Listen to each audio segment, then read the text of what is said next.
Hello everyone, welcome back to another vlog of traveling albums. আজকে ভিডিওর ইন্ট্রোটা দেখে আশা করি বুঝতে পারছেন আমরা কোথায়। Yes, it's Manali. আর মানালি জায়গাটার কথা মাথায় আসলেই যেগুলো আমাদের চোখের সামনে ভাসে ঠিক সেরকমই বরফে ঢাকা পাহাড়, সুন্দর সুন্দর ভ্যালি এসবই রয়েছে আজকের ভিডিওতে। আশা করি বুঝতেই পারছেন আজকের ভিডিওটা ঠিক কতটা এক্সাইটেড হতে চলেছে। তো চলুন বেশি সময় নষ্ট না করে আপনাদের সাথে আমাদের জার্নিটা শেয়ার করে নিই। সেদিন সকাল সকাল ব্রেকফাস্ট সেরে হোটেল থেকে আমরা বেরিয়ে পড়েছিলাম সোলাং ভ্যালির উদ্দেশ্যে। রাস্তায় জার্নিটাই ছিল অসাধারণ। এক পাহাড় থেকে আর এক পাহাড়ে ওঠা নামা, আর ওই দূরে পাহাড়ের ওপর বরফ দেখতে পাওয়ার এক্সাইটমেন্টটাই আলাদা।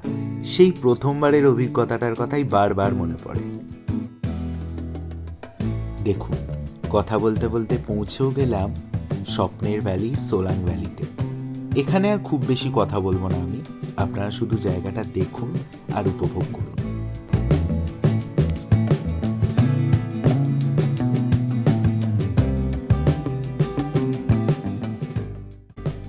আমরা যেই সময় সোলাং ভ্যালি গিয়েছিলাম সেই সময়টা ছিল মার্চ মাস।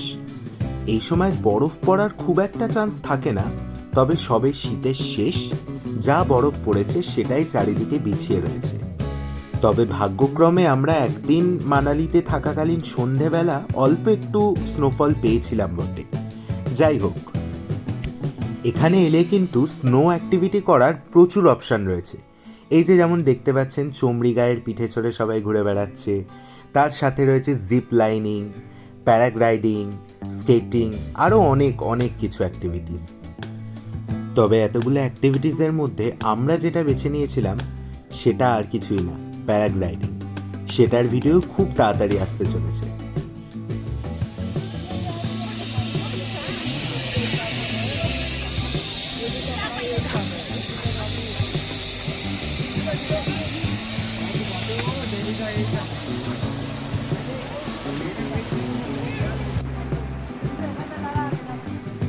এই জায়গাটা হচ্ছে সোলাং ভ্যালির নিচে আবার একটা ভ্যালি, যেখানে সুন্দর একটা নদী বয়ে চলেছে, তার সাথে সাথে ওইসব স্নো অ্যাক্টিভিটিস করার অনেক রকমের অপশানস ছিল। সেখানে কি কি করলাম চলুন দেখে নিন।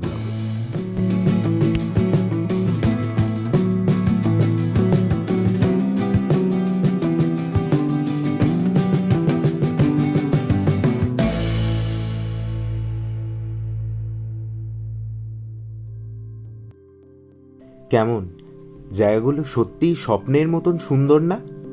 আমিও যখন আবার এডিট করতে বসেছি এই ভিডিওগুলো নিয়ে, সত্যিই নিজে বিশ্বাস করতে পারছি না যে আমি একসময় এই জায়গাটাতে ঘুরে এসেছি। ভগবান সুযোগ দিলে আরও একবার কেন, আরও বারবার এই জায়গাগুলোতে যেতে চাই ঘুরতে।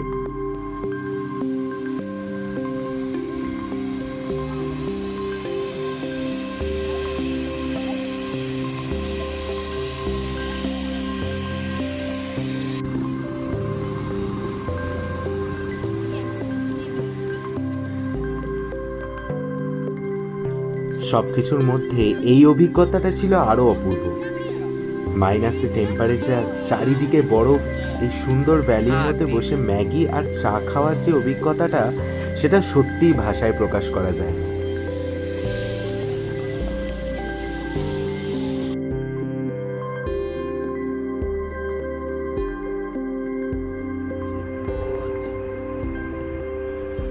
চলুন, সোলাং ভ্যালি থেকে বেরিয়ে এসে আবার সেই বরফে ঢাকা রাস্তা ধরে আমরা চলে যাই আমাদের নেক্সট গন্তব্যের উদ্দেশ্যে।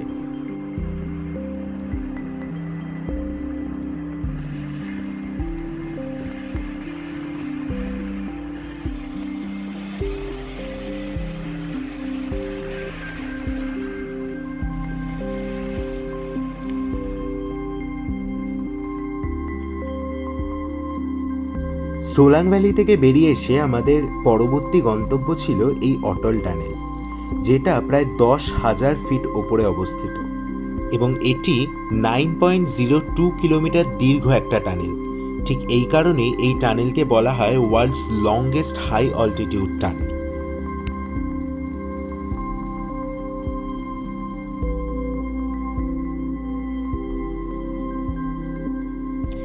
এই অটল টানেল সরাসরি মানালি থেকে শিশু ভ্যালি, স্পিতি ভ্যালি এই সমস্ত ভ্যালিগুলোকে রোটাং পাস হয়ে কানেক্ট করে। আর এই অটল টানেল নাম হওয়ার কারণটা কি জানেন? কারণ 2000 সালে যখন আমাদের দেশের প্রধানমন্ত্রী ছিলেন মিস্টার অটল বিহারী বাজপেয়ী, তিনি প্রথম এই অটল টানেল প্রজেক্টটি অ্যানাউন্স করেন। কিন্তু সেই সময় এই টানেল তৈরির কাজ শুরু না হলেও 2010 সালে প্রথম এই টানেল কনস্ট্রাকশনের কাজ শুরু হয় এবং এই টানেল চালু করা হয় 2020 সালে।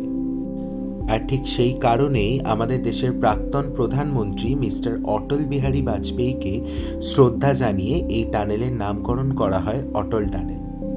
আর কি, এটা তো একটা রাস্তা, তো এখানে তো আলাদা কোনো অ্যাক্টিভিটিস করার জায়গা ছিল না, সেই কারণে এখানে বেশ কিছু ছবি তুলে আমরা আমাদের জার্নিটা এখানেই শেষ করি।